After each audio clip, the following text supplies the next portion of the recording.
Hello friend, स्वागत है आपका आपके अपने लीगल चैनल सूक्ष्म प्रहार में। मैं हूं एडवोकेट सनी शर्मा। दोस्तों, आज की इस वीडियो में मैं आपको एक जजमेंट बताने वाला हूं, लेटेस्ट जजमेंट। अभी क्या है कि हमारे यहाँ पे जो प्रोसीजर है, जो लीगल प्रोसीजर है, वो आप सबको पता है कि उसमें काफ़ी समय लग जाता है। अगर आपको कोई भी रिलीफ चाहिए, आप अपनी तरफ से केस फाइल करते हैं, हो सकता है आपको रिलीफ मिल भी जाए, लेकिन उसमें काफ़ी टाइम लगता है। ऐसे में क्या होता है कि लोग ये सोचते हैं कि जल्दी का क्या रिलीफ है, जल्दी कैसे हो। अब वो कोर्ट प्रोसीजर से तो जल्दी हो नहीं पाता, कई साल उसमें निकल जाते हैं। तो लोग शॉर्टकट इख्तियार करते हैं, यानी कुछ और ऑल्टरनेटिव ढूंढते हैं। अब ऐसे में क्या होता है, मान लो आपके कुछ केसेस चल रहे हैं, मैट्रिमोनियल केसेस चल रहे हैं, 490 चल रहा है, डीवी चल रहा है, 125 चल रहा है, डाइवोर्स चल रहा है, कुछ और चल रहा है। अब ऐसे में कई बार लोग क्या करते हैं कि इन चीज़ों से बाहर आने के लिए वो अपनी नेक्स्ट लाइफ स्टार्ट कर देते हैं।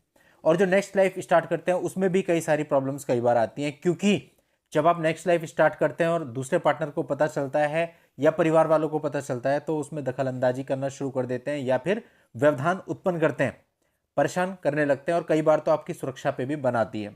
तो ऐसे में फिर आपके पास एक रास्ता रहता है कि आप पुलिस को अप्रोच करो अपनी सुरक्षा के लिए। जब आप पुलिस को अप्रोच करते हैं, लेकिन वहां पे बात पता चलती है कि आप ऑलरेडी मैरिड हैं और आपका डाइवोर्स नहीं हुआ, तो जनरली पुलिस भी उसमें कोई एक्शन नहीं लेती। इसके बाद आपके पास एक ही रेमेडी बचती है कि आप हाई कोर्ट में जाएं और वहां पर जाकर के एक प्रोटेक्शन पिटीशन लगाएं, प्रोटेक्शन के लिए, protection of life and liberty के लिए एक पिटीशन दाखिल करें। वहां से कई बार होता है कि हाई कोर्ट से आपको सुरक्षा मिल जाती है, कई बार कुछ मामलों में ऐसा होता है कि हाई कोर्ट से आपको सुरक्षा नहीं मिलती है। तो यहां इस मामले में एक लड़की जो कि लिव इन में रहने लगी थी और सुरक्षा के खातिर उन्होंने पुलिस को जो है एक इंफॉर्मेशन दी, लेकिन पुलिस ने कोई कार्रवाई नहीं करी। तो वो इलाहाबाद हाईकोर्ट में गए थे कि भैया हमें सुरक्षा प्रदान की जाए।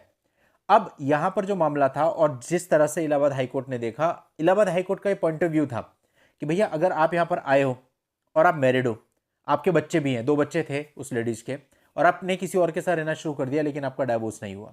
और हमारे यहाँ हिंदू मैरिज एक्ट के अंतर्गत यह है कि आपको पहले डाइवोर्स लेना जरूरी है, तभी आप शादी कर सकते हैं। तो इस लिहाज से अगर आप किसी और के साथ रिलेशन में भी जा रहे हैं, तो भी आप ऐसे नहीं जा सकते कि बिना डाइवोर्स ही आप चलेगा। अगर ऐसे जो रिश्ते हैं इनको सुरक्षा प्रदान की जाने लगी, तो समाज में अराजकता फैल जाएगी और ऐसी अवैध कृत्यों को प्रोटेक्शन नहीं दिया जाना चाहिए। यह कहते हुए विवाहिता की जो पिटीशन थी उसको खारिज कर दिया गया। यानी कोर्ट का यह मानना था कि कानून के विरुद्ध जो भी संबंध होंगे उसको मान्यता देना पूरे तरीके से विधि विरुद्ध है।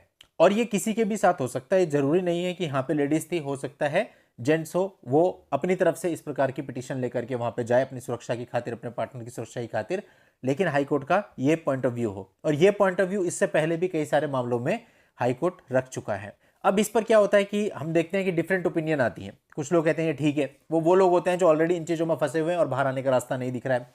और कुछ लोग कहते हैं कि ये गलत है, इससे समाज को एक गलत संदेश जाएगा। तो आपका भी अपना मत इस पर हो सकता है। आप लोग कमेंट्स करके बता सकते हैं आपको क्या लगता है कि डिसीजन सही है या गलत है। चलिए दोस्तों, आज की इस वीडियो में इतना ही। नेक्स्ट वीडियो में नई जानकारी के साथ मैं आपसे फिर मिलता हूं। तब तक के लिए goodbye and thank you for watching. Take care.